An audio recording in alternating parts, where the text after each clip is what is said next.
Good morning to all of you.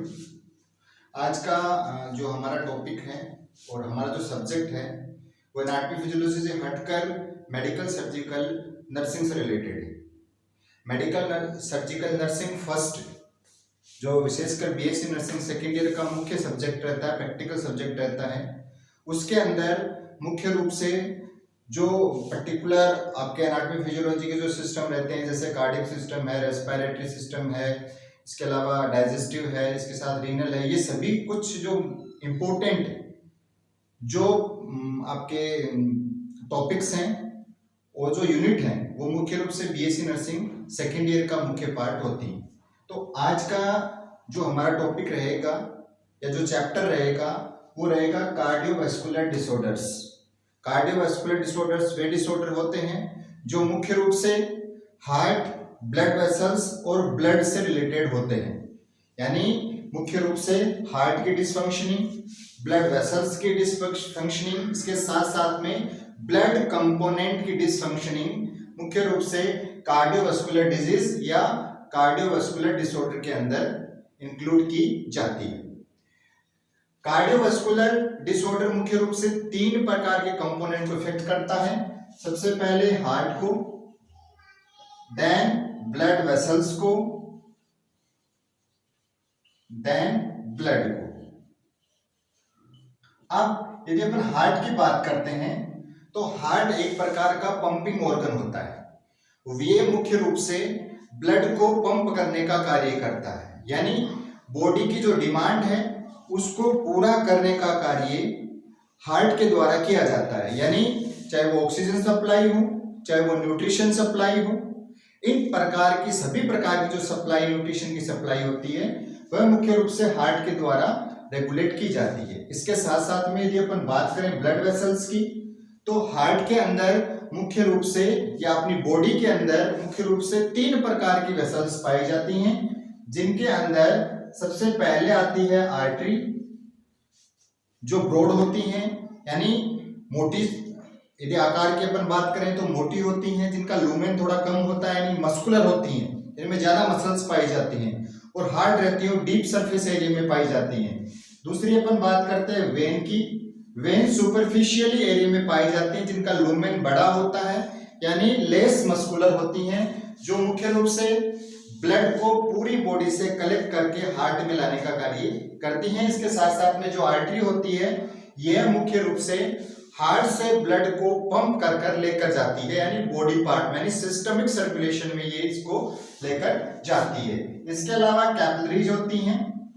Capillaries मुख्य रूप से इन दोनों के बीच जंक्शन का फॉर्मेशन करती हैं, यानी जो एक्सचेंज होता है, चाहे वो गैस का हो, चाहे वो न्यूट्रिशन का हो, ये जो एक्सचेंज है यह मुख्य रूप से कैपिलरीज के द्वारा परफॉर्म किया जाता है। इसके अलावा यदि ब्लड की बात करें तो जैसे ब्लड कैंसर है, जैसे ल्यूकीमिया है, जिसमें मुख्य रूप से जो ब्लड सेल होती है वो इमेच्योर रहती है, उसका जो भी स्ट्रक्चर होता है वो प्रॉपर नहीं रहता है। तो ये कुछ ऐसे स्पेसिफिक जो कंडीशंस होती हैं जो मुख्य रूप से कार्डियोवास्कुलर डिसीज को इंडिकेट करती हैं। यदि अपन कुछ इंट्रोडक्टरी तौर पे यदि कुछ डिजीज कंडीशन की यदि बात करते हैं तो मुख्य रूप से जो मेन जो ऑर्गन है, जो हार्ट है, उसके अंदर मुख्य रूप से सबसे पहले तो अपन हार्ट फेल्यूर की कंडीशन भी देखते हैं, देन मायोकार्डियल इंफार्क्शन की कंडीशन भी अपन देखते हैं, जिसको अपन हार्ट अटैक भी कहते हैं। इसके साथ साथ में जैसे इंफ्लामेटरी कंडीशन है जिसमें pericarditis, then myocarditis, then endocarditis. इसके साथ साथ में चेस्ट पेन से रिलेटेड जो कंडीशंस होती हैं उसके अंदर एंजाइना, ये कुछ कंडीशन होती हैं जो मुख्य रूप से हार्ट को किसी न किसी प्रकार से अफेक्ट करती हैं, हार्ट की फंक्शनिंग को इंटरप्ट करती हैं। अब अपन दूसरी बात करते हैं अपन ब्लड वेसल्स की। तो ब्लड वेसल्स के अंदर मुख्य रूप से यदि अपन बात करें तो ब्लड वेसल्स जो डिसऑर्डर होते हैं उनके अंदर सबसे मेन जो डिसऑर्डर होता है वो होता है हाइपरटेंशन का। हाइपरटेंशन यानी high blood pressure, blood pressure का ज्यादा हो जाना। Normal blood pressure 120/80 mm of Hg होता है, यानी यदि इससे ज्यादा ब्लड प्रेशर हो जाता है या इससे कम हो जाता है तो वो ब्लड प्रेशर इनरेगुलरिटीज के अंदर आता है, ब्लड प्रेशर इनरेगुलरिटीज के अंदर आता है। इसके साथ साथ में यदि अपन हाइपरटेंशन की बात करें तो हाइपरटेंशन में मुख्य रूप से दो चीजें होती हैं, जिसके अंदर एक हाइपरटेंशन, एक हाइपोटेंशन। ठीक है, हाइपोटेंशन में क्या होता है, बीपी का लो हो जाना है, ब्लड प्रेशर लो हो जाता है, और हाइपरटेंशन में ब्लड प्रेशर हाई हो जाता है 140/80 mm of Hg से।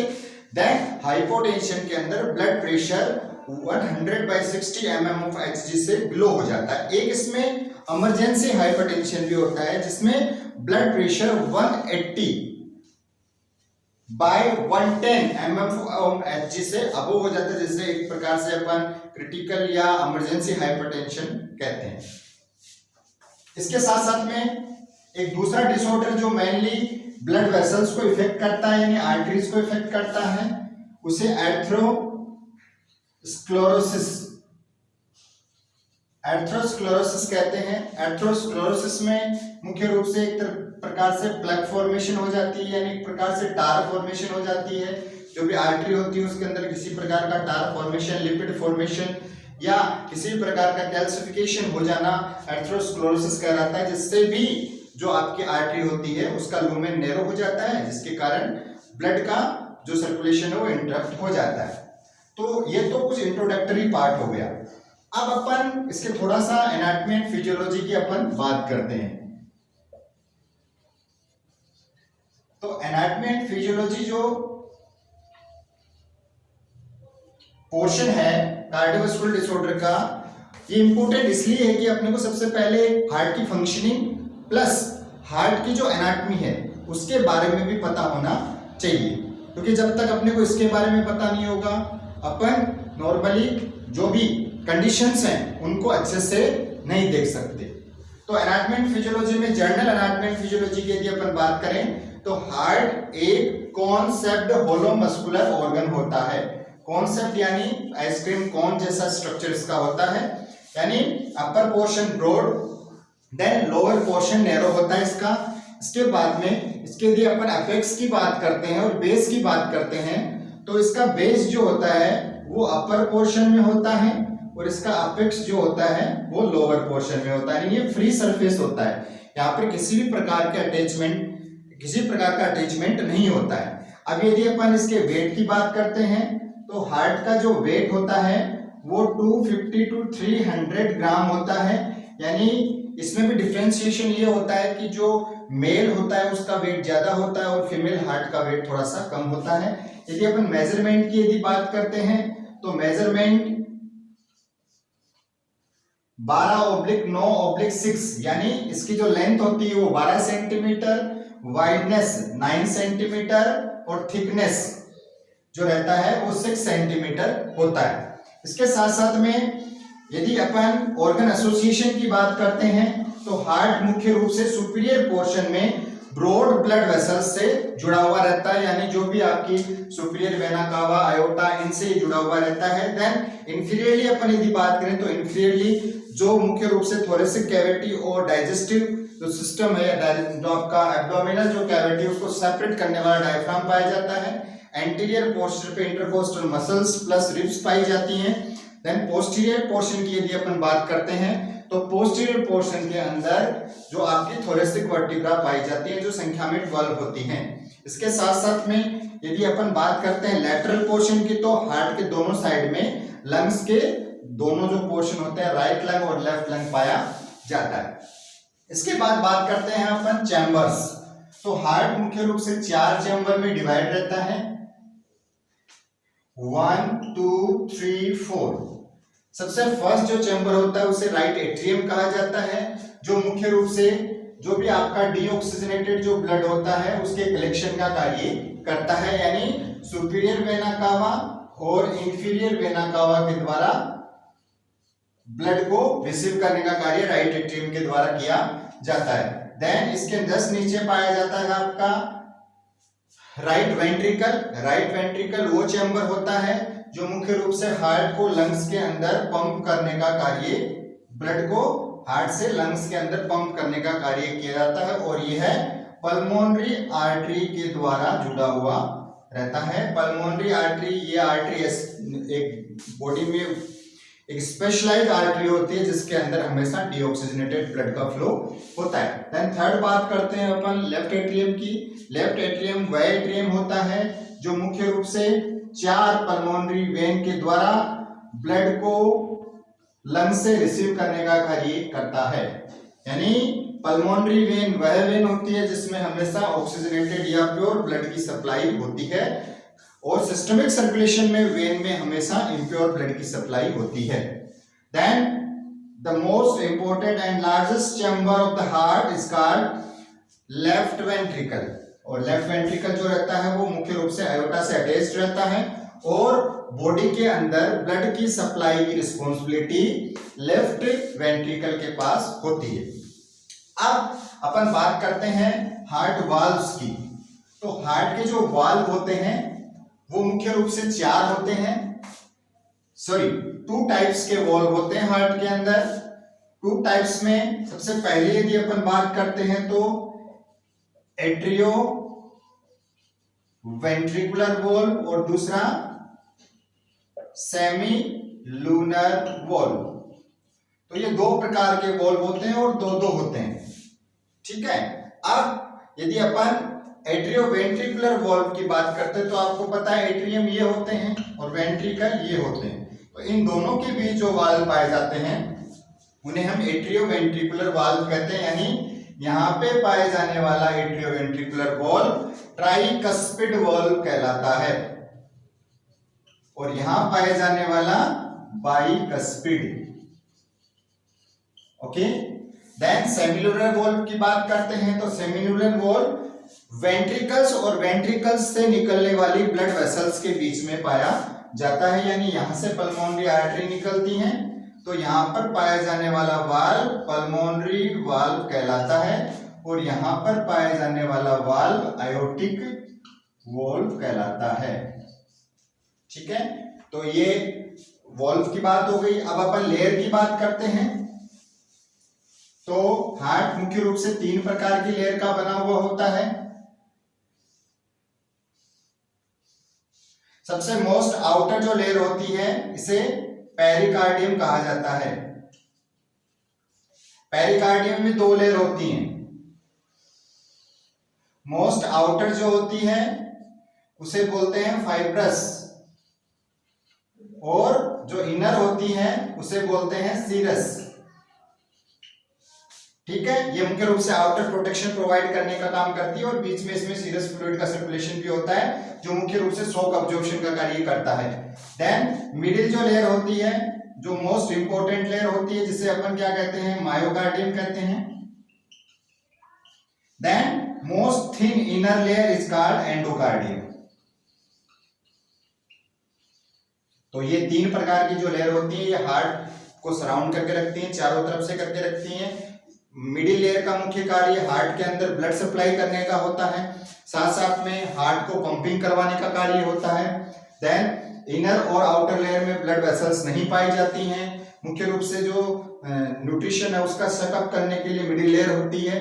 देन ये सबसे मोस्ट इनर थिन लेयर होती है जो मुख्य रूप से इनर जो स्ट्रक्चर होता है हार्ट का उसको बनाने का कार्य करती है।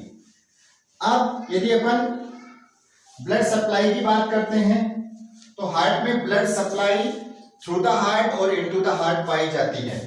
यानी थ्रू द हार्ट की यदि अपन बात करें तो सबसे पहले सुपीरियर वेना कावा और inferior vena cava deoxygenated blood को लेकर आती हैं राइट एट्रियम में। यहां से यह ब्लड ट्राइकस्पिड वाल्व से होता हुआ राइट वेंट्रिकल में चला जाता है। यहां से यह 2 पल्मोनरी आर्टरी के द्वारा लंग्स में चला जाता है फॉर प्यूरिफिकेशन। प्यूरिफिकेशन होने के बाद में यहां से 4 आपकी पल्मोनरी जो भी वेन होती हैं वो आती हैं इस ऑक्सीजनेटेड ब्लड को लेकर लेफ्ट एट्रियम के अंदर। लेफ्ट एट्रियम से ये ब्लड बाइकस्पिड वाल्व से होता हुआ लेफ्ट वेंट्रिकल में चला जाता है, और यहां से यह है ड्यूरिंग सिस्टोल या वेंट्रिकुलर सिस्टोल या वेंट्रिकुलर कॉन्ट्रैक्शन के दौरान पूरी बॉडी में चला जाता है। यानी बॉडी में जाने के बाद वापस से ये ब्लड रिसर्कुलेट होकर यहाँ पर आ जाता है। तो इस प्रकार से यह blood supply through the heart होती है। अब यदि अपन बात करते हैं blood supply into the heart की, तो blood supply into the heart के अंदर मुख्य रूप से जो हार्ट है वो 4 चैम्बर में डिवाइड रहता है, यानी राइट और लेफ्ट पोर्शन में रहता है। तो 2 कोरोनरी आर्टरी, यानी एक तो राइट कोरोनरी आर्टरी और एक लेफ्ट कोरोनरी आर्टरी मुख्य रूप से हार्ट के अंदर ब्लड सप्लाई करने का कार्य करती हैं। Then left coronary artery. दूसरी यदि अपन बात करें वेनस रिटर्न की, तो वेनस रिटर्न मुख्य रूप से कार्डियक वेन्स के द्वारा होता है, जिसमें माइनर, मेजर और जो ब्रॉड कार्डियक जो वेन्स होती हैं वो मुख्य रूप से ब्लड के कलेक्शन का कार्य करती हैं, डीऑक्सीजनेटेड ब्लड के कलेक्शन का कार्य करती हैं। अब अपन बात करते हैं फिजियोलॉजी ऑफ द हार्ट।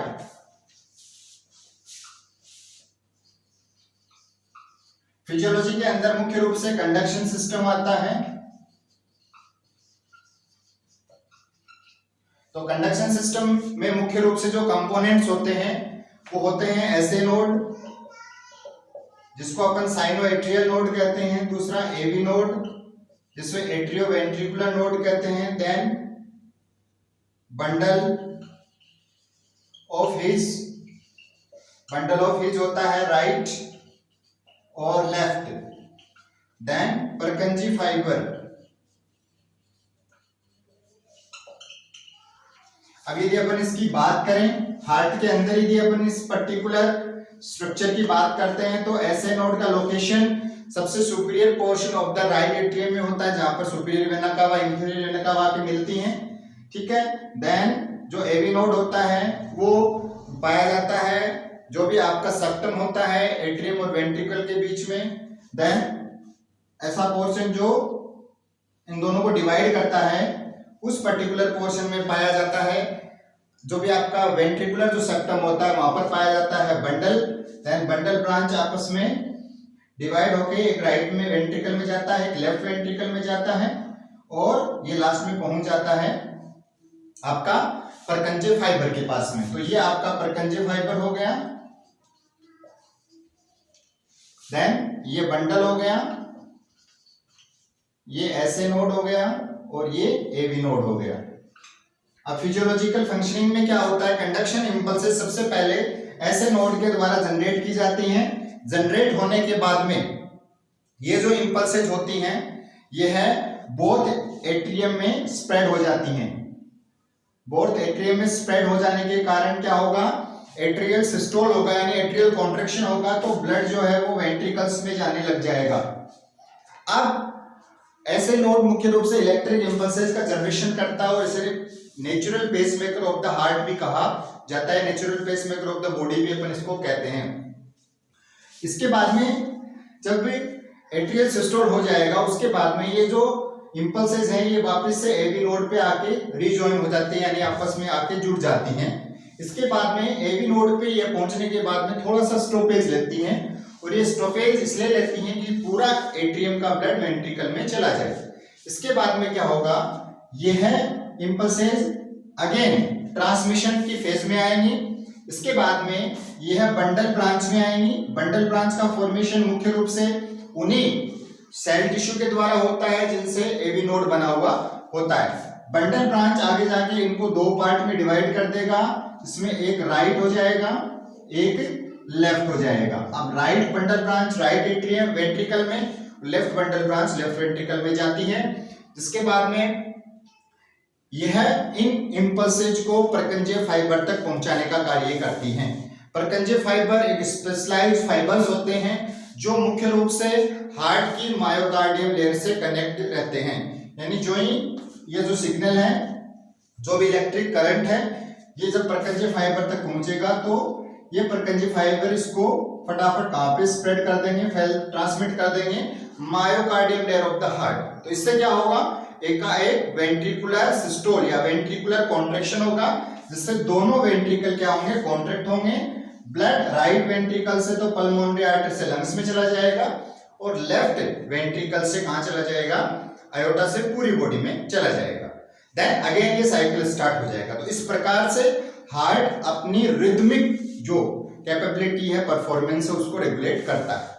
तो अर्थमिया जो रहता है जिसमें हार्ट बीट इरेगुलर हो जाती है, तो ये मुख्य रूप से एसएन और डिसफंक्शनिंग के कारण भी होता है। आजकल आर्टिफिशियल जो भी पेसमेकर है उसका इम्प्लांटेशन भी किया जाता है। देन नेक्स्ट है कार्डिक साइकिल। कार्डिक साइकिल जो ड्यूरेशन होती है वह मुख्य रूप से कार्डिक साइकिल जो रहता है उसकी जो ड्यूरेशन रहती है वो 0.8 सेकेंड की होती है, जिसमें एट्रियल सिस्टोल 0.1 सेकेंड का होता है और एट्रियल जो डायस्टोल होता है वो 0.7 सेकेंड का होता है। देन वेंट्रिकुलर सिस्टोल जो रहता है 0.3 सेकेंड का होता है और वेंट्रिकुलर डायस्टोल जो रहता है वो 0.5 सेकेंड का होता है। तो इस प्रकार टोटल एवरेज जो कार्डिक साइकिल है 0.8 सेकेंड का रहता है। तो ये पर्टिकुलर पोर्शन जो थे वो एनाटॉमी और फिजियोलॉजी से रिलेटेड थे। इसके बाद नेक्स्ट जो पार्ट रहेगा वीडियो का, ये फर्स्ट पार्ट है। सेकंड पार्ट के अंदर अपन पढ़ेंगे history collection in cardiovascular disorder, then physical examination and some important blood investigation, other investigation जो भी आपके क्राइटेरिया होते हैं जिनके आधार पे डिटेक्ट किया जाता है कि कार्डियोवास्कुलर डिसऑर्डर है या नहीं। तो ये जो तीनों चीजें हैं ये नेक्स्ट वीडियो में आपको मिलेंगी और इसके बाद में first portion of heart disorder का स्टार्ट हो जाएगा, यानी फर्स्ट डिसऑर्डर आपका स्टार्ट हो जाएगा। तो हो सकता है कि इवनिंग के अंदर ये दूसरा वीडियो अपलोड हो जाए। तो अभी इसको आप बिल्कुल, और जो नोट्स हैं वो भी आपको साथ साथ में प्रोवाइड किए जाएं। Thank you.